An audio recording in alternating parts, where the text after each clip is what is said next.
There are very few people in Hollywood history who reached the kind of heights Kevin Costner did. Not just successful, not just famous. We are talking about the kind of star whose name alone could sell millions of tickets worldwide. The kind of actor directors fought over. The kind of man fans genuinely believed could do absolutely nothing wrong. But that image? It took years to build, and longer than most people realized to start cracking. Kevin Michael Costner was born on January 18, 1955, in Linwood, California. He did not grow up in a wealthy family. He did not have Hollywood connections. His father, Bill Costner, worked for a utility company. His mother, Sharon, was a welfare worker. They were a simple working-class family who moved around California frequently during Kevin's childhood. From an early age, Kevin had a dream. He wanted to tell stories. He wanted to perform. But the path to Hollywood was not handed to him on a silver plate. He studied business at California State University, Fullerton. And here is something most fans do not know: he actually graduated with a business degree. Acting was still just a dream at that point. But that dream refused to stay quiet. Just days after his wedding to his college sweetheart Cindy Silva in 1978, Kevin made a decision that would change everything. He met a man named Richard Burton, not the famous Welsh actor but a fellow passenger on a flight, who encouraged him to seriously pursue acting. Kevin took that conversation to heart. He started taking acting classes. He worked small jobs to survive. He struggled for years in the background of Hollywood, taking tiny roles, doing whatever it took to stay in the game. Few people remember that Kevin Costner was actually cut from his first significant film role in The Big Chill in 1983. His scenes ended up on the cutting room floor. It was a painful blow for a young actor still trying to prove himself. But that setback? It only made him push harder. By the mid-1980s, the world started paying attention. Films like Silverado and The Untouchables put Kevin on the map. Then came Bull Durham in 1988, a film that turned him into a genuine Hollywood leading man. And then everything exploded. Field of Dreams, Dances with Wolves, JFK, The Bodyguard. One after another, hit after hit. Kevin Costner was not just a movie star anymore. He was Hollywood royalty. By the early 1990s, Kevin Costner was not just acting in movies. He was building an empire. After the massive success of Dances with Wolves in 1990, a film he directed, produced, and starred in, Kevin proved something important to Hollywood. He was not just a pretty face on a poster. He was a serious filmmaker with real vision. The film won 7 Academy Awards, including Best Picture and Best Director. 7 Oscars. For a movie that studio executives had privately laughed at during production. They called it Kevin's Gate, a cruel joke comparing it to the notorious box office disaster Heaven's Gate. They predicted it would ruin his career. Instead, it made him a legend. But here is what most people do not talk about when they celebrate those victories. Success at that level comes with an enormous price, and Kevin Costner was about to find out exactly what that price looked like. With The Bodyguard in 1992, Kevin reached a completely different stratosphere of fame.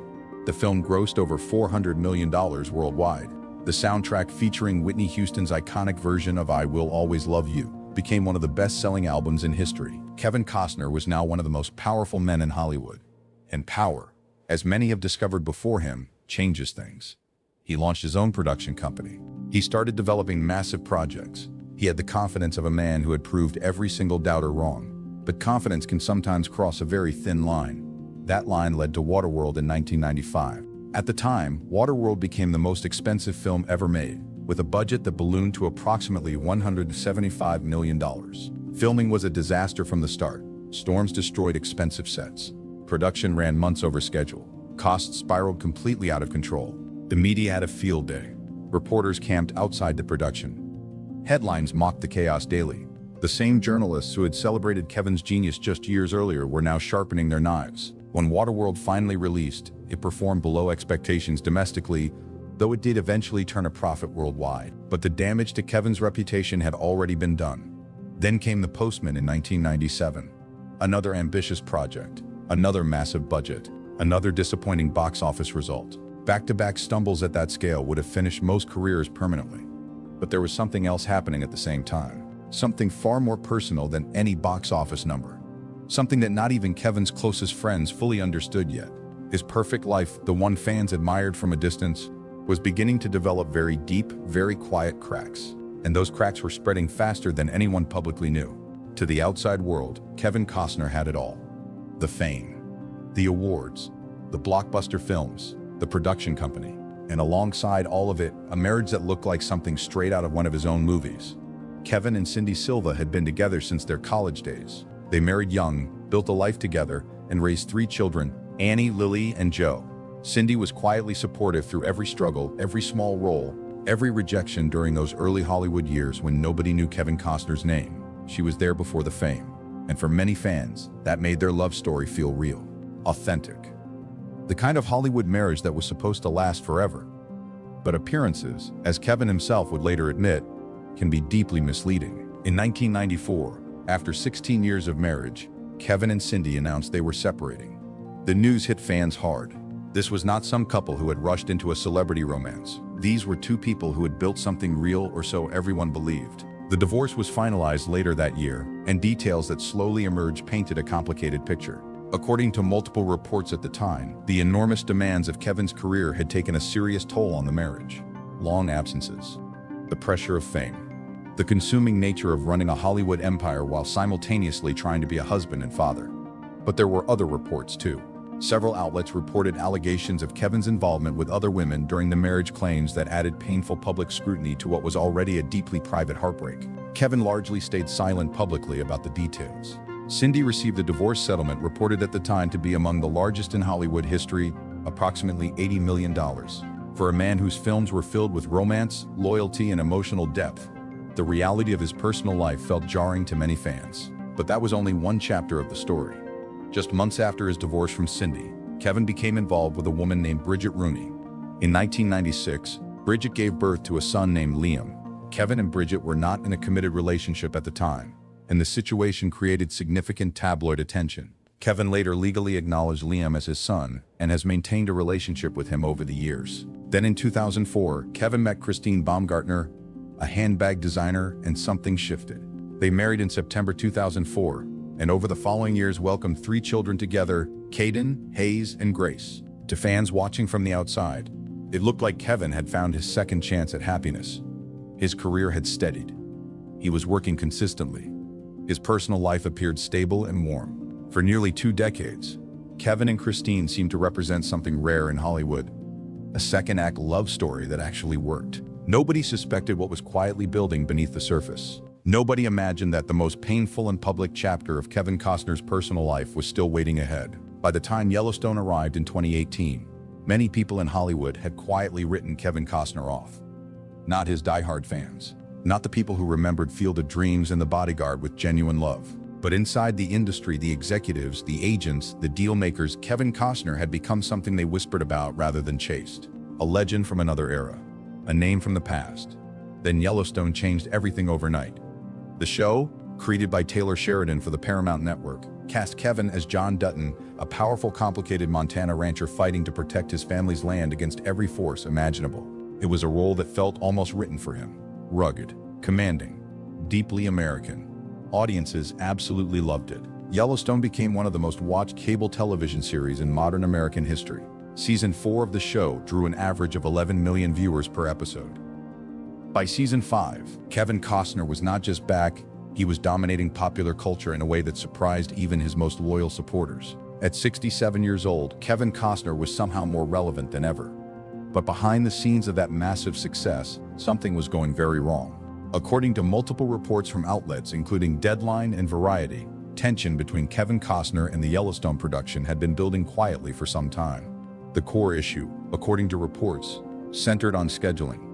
Kevin had committed significant time and personal resources to a massive passion project, an epic Western film series he was writing, directing, and producing himself called Horizon, an American saga. It was a project he had been developing for nearly 30 years. His dream, his obsession. The problem was that Horizon and Yellowstone were pulling in opposite directions. Reports indicated that Kevin was only available for a limited number of filming days during Yellowstone's 5th season. According to Deadline, producers had expected significantly more of his time. Negotiations reportedly became tense and complicated. Then in May 2023, news broke that stunned the entertainment world. Kevin Costner would not be returning for the second half of Yellowstone Season 5.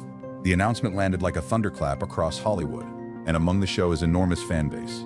Theories exploded immediately. Was it a feud? A contract dispute? Creative differences? Personal issues bleeding into professional ones? Several media outlets reported that the situation had grown genuinely bitter behind closed doors. Taylor Sheridan, the show's creator, reportedly felt frustrated by Kevin's limited availability. Kevin's team, according to reports, pushed back strongly against that narrative, suggesting the production had not accommodated his prior commitments fairly. Nobody was fully agreeing on what had actually happened. What made the story even more layered was the timing. Because at almost exactly the same moment that Kevin's Yellowstone future was collapsing publicly, his personal life was also falling apart in an extraordinarily painful and very public way. Two storms hitting at once. The career he had rebuilt so carefully. The marriage he had believed in so deeply. Both unraveling at the same time, and the world had front row seats to all of it. In May 2023, Christine Baumgartner filed for divorce from Kevin Costner. After nearly 19 years of marriage, 3 children, and what had appeared to fans to be one of Hollywood's most stable relationships, it was over. Or at least, it was supposed to be over cleanly. It was anything but. The divorce proceedings between Kevin Costner and Christine Baumgartner became one of the most watched, most talked about, and most complicated celebrity legal battles in recent Hollywood memory. And it started almost immediately with a fight over a house.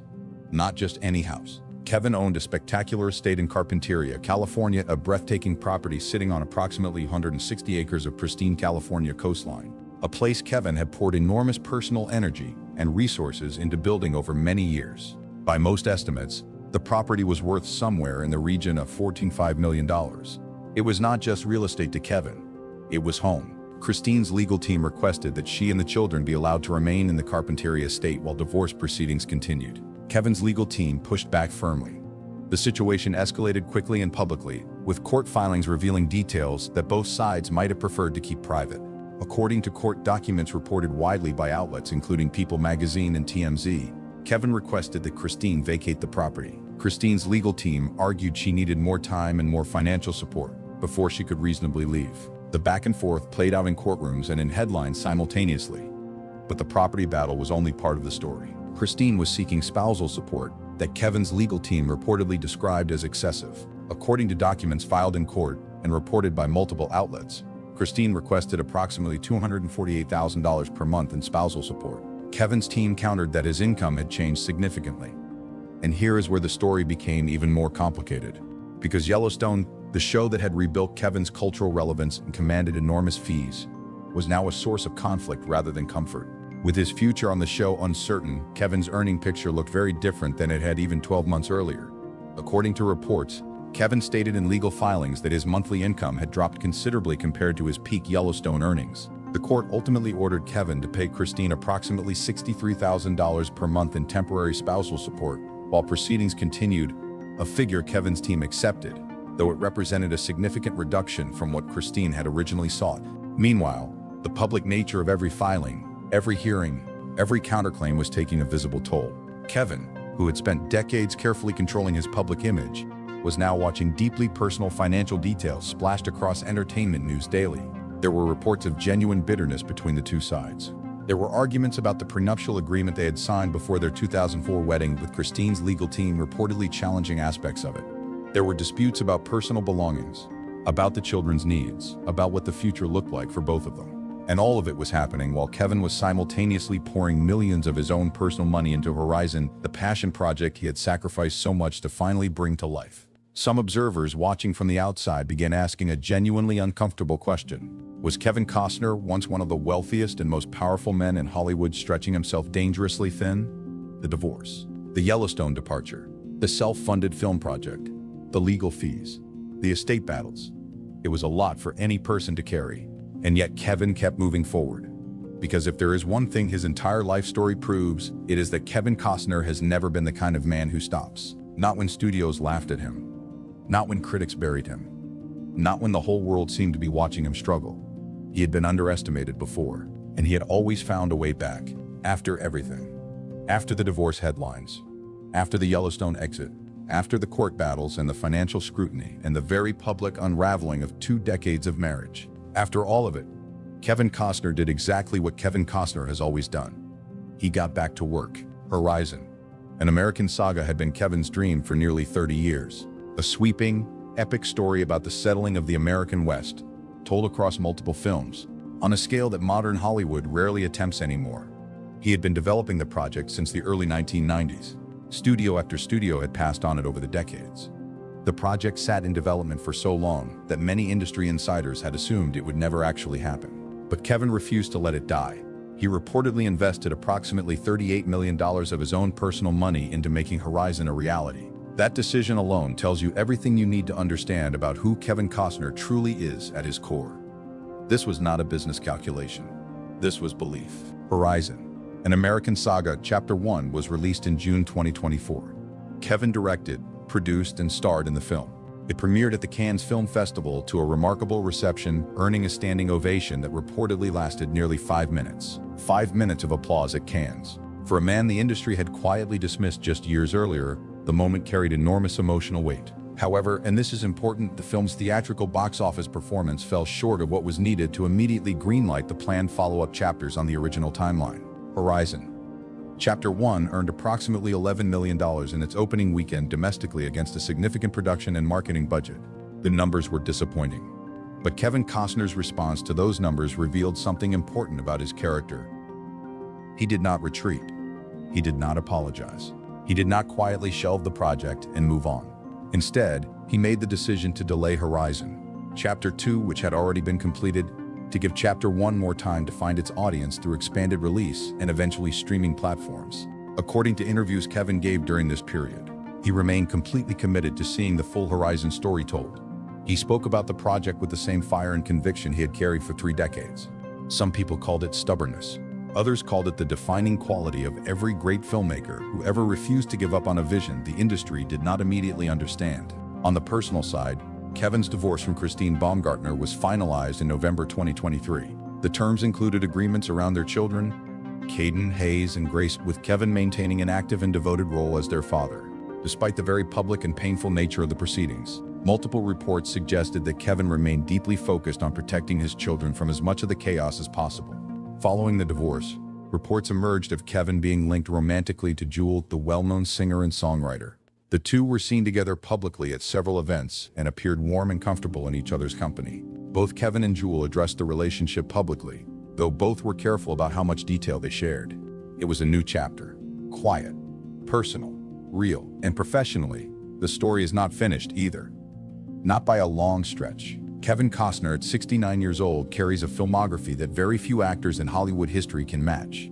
Dances with Wolves, The Bodyguard, Field of Dreams, JFK, Tin Cup, Open Range, Yellowstone. These are not just films and television shows. They are cultural moments, touchstones that generations of fans carry with them. The man behind all of them has lived a life that is messier, more complicated, more painful, and more genuinely human than the characters he portrayed on screen. He built an empire. He watched parts of it fall. He fought publicly and privately through some of the most difficult years any person, famous or not, could face. And he is still standing, still working, still dreaming, still refusing to accept that his best chapters are behind him. Because if Kevin Costner's life has taught us anything, it is that the most powerful stories are never really over. They just keep finding new ways to surprise you. Kevin Costner's journey is one of Hollywood's most genuinely fascinating real-life stories. It is not simply a tale of fame and success.